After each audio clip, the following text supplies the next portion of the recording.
Hello, everybody. Hey. Hello, classmates and a new friend.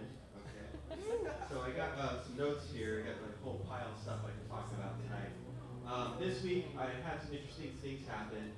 I fell in love with two new bikini models. They're both online. They're both out of state. One's Miami, one's in Nashville. So realistically, I'm never going to meet them. But they're still so big and hot that the one I'm already obsessed with is starting to look like yesterday's leftovers in the fridge I need to throw out. So even though I want to meet the one's parents as my main fantasy, the one from Orange County at Hollywood, one of her parents take their dad's dogs on a walk with. Now with this other one, it's just like, I already know the other one rejected me, so why waste my time on letting the screen door hit me on the way out too many times? And there's new opportunities, and the problem with the two new girls is that you can't add them on Facebook because they already have more than 5,000 friends. So, and they're all pretty much guys saying how they're a goddess over and over again. They use the word goddess and they use the word eight in the God. Instead of God, then Eve is the number 8.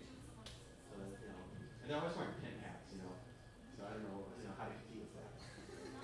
So, but then I always knew about designer cats for a long while. No one owned them. And that's one of the things that does get me blocked and deleted on Facebook and Vimeo and all these other websites is when I go and tell the girls about the miniature horses, the dogs that are the size of Harley Davidson, that they grow in Russia now, and then the cats look like small tigers, so that you can wear as costumes. But then I knew about glow-in-the-dark cats for the last 2 years, and so I did my research. Everything I did my research. I wouldn't even know about the girl having a nice dad if I didn't do my research online. So it's one of the things they taught me in high school. I went to Learning Distances High School, where before when I was in special ed, I was on the short bus, the short bus. And so if you ever wonder, like, why did this guy get so smart but still socially awkward? Being in special education, when you're not autistic, just emotional problem or can't study learn differences, it's pretty much like the movie's River's Edge. You just change the clothing to whatever the new clothing is, and just the same River's Edge characters, but in today's world. And so people really think that's funny. That's like, no, you watch the movie's River's Edge, that's really what it's like to be in special ed in junior high or high school. Those are the same people you'll see, no matter what race they are, the same types. I went off on a tangent there, so sorry. I totally lost my tangent. Okay, so the cats, I want to get onto glow-in-the-dark cats, and the only way you can afford them, you can't really afford them because no one breeds them. It's hard enough to get 2 cats that have ancestry of an Asian wildcat or an African wildcat, an ocelot, which is a South American wildcat bred into a house cat. That takes thousands and thousands of dollars, for the breeders to breed it and then sell it. So then scientists at like the Mayo Clinic or in Japan, Mayo Clinic's U.S. based, other people in Japan are considered Japanese based, I don't know the name of the company, they're trying to find a cure for AIDS through felines. Like they were doing the same things, I guess, with monkeys or rats or whatever. So for some reason they decided to take the DNA strand of a jellyfish and clone a cat. So they have one cat and they clone over and over again. And the cat under UV light, like under these lights, would just be walking around the stage neon green or neon red, like Christmas colors, like Christmas lights.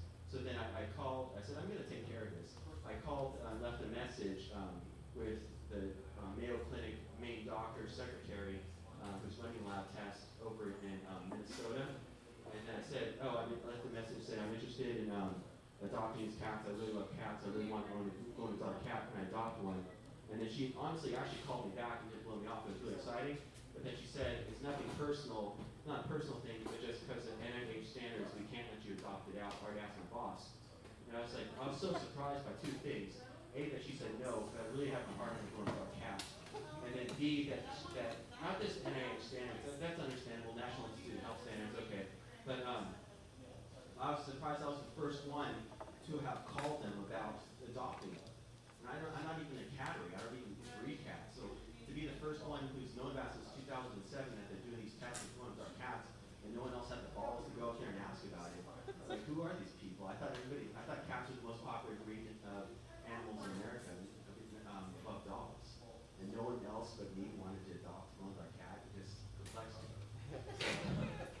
And so it wasn't like she said, oh, we get this call all the time. Sorry, sir, we can't do it. She's like, oh, yeah, I asked about it. He said, no, it doesn't look like it could. So I called the National Institute of Health like an hour later to find out what the rules really are and why you can't adopt animals that are for lab testing. And they said, well, do you you want to report it? It's like, no, no, no, no, I'm not mad at the people. I really want the cat. You know, I still want to be on the good side. I don't want to report anything. She's like, oh, you know, the lady at National Institute of Health says she doesn't know about this.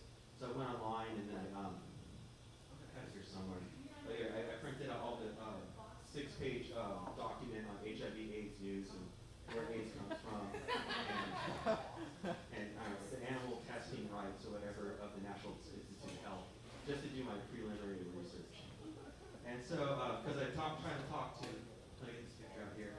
I got a new crush. I'll show you the picture of her.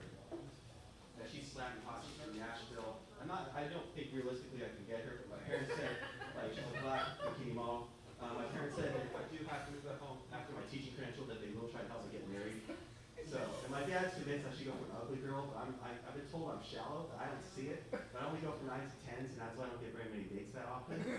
So, but like this girl, I just saw her, and I was like, my body went into like puberty all over again. And I was like, I felt like I was back at being 14 years old, not understanding my body, but knowing all the sensations. And then people tell me that you're supposed to not fall in love with someone until you know them really well, or you're supposed to get to know the person and then fall in love. And I never know what the hell they're talking about. So people tell me that like on a daily basis, oh, Brent, you're not supposed to like them until you get to know them. And I'm like, I know what planet you're from, but that's not the way my body works, or my mind.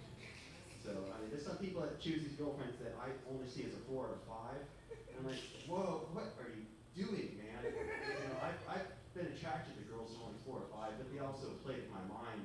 And so, that's where like they do stuff that throws you off, and then they start flirting and hanging around you.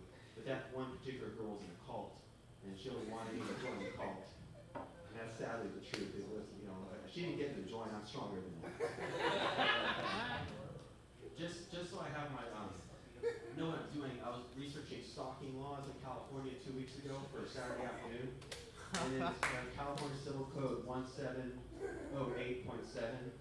and I did like it's like let's read like this: a person is liable for the tort of stalking when the plaintiff proves all the following elements of the tort. The defendant the defendant engaged in a pattern of conduct, the intent of which was to follow, lard, or harass the plaintiff. In order to establish this element, the plaintiff shall be required to support his or her obligations with independent corroborating evidence. And I didn't. So I went through all the laws and marked off what I blew with and what I didn't. And so one thing I made a note of is that you can't let's see. I don't know the number, but it's number 2 on one of these ones.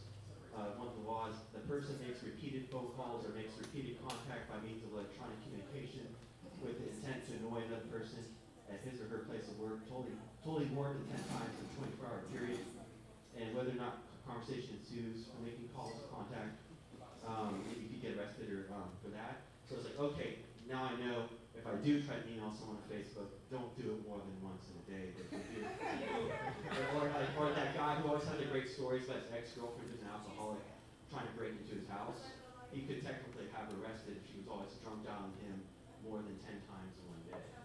But, there's always that loser guy who seems nice enough, like a nice guy but really weak. He's always got an abusive alcoholic ex-girlfriend who's harassing him. And all he would have to do, he probably invited her. Brent. What? Oh, okay. He probably invited her in, but all he would have to do is just read this law and say, okay, send her an email saying that he knows the law. So, but I've been told that it's not very normal to go research for stalking laws online. But then I just did so I wouldn't make any social skills mistakes. So it's better to know what not to do than so you can not avoid making mistakes with people. And then I read stuff on stalking, just on the profile.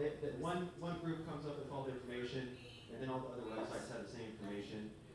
Most of it does not apply to me, but there's this thing called love obsessional, where you get into a fantasy land about how you're in love with someone you don't really know or don't know well, and I kind of fall into that begrudging that. And then to tell your parents on the phone, I didn't have to, but I told my parents everything. So I said, yeah, Mom, I got good news and bad news. Good news, I'm doing good well in school this week. Bad news is that I did looked up online about stalking, and I qualified for one of the things. And then I read all these books about it just to know more about how not to fuck up. And then so they have books about love obsessional stalkers where you don't show up to their house, you don't do shit like that, you don't send angry letters, but you still are in the fantasy land of Disney cartoon, Bollywood movie interested or is not giving you feedback back.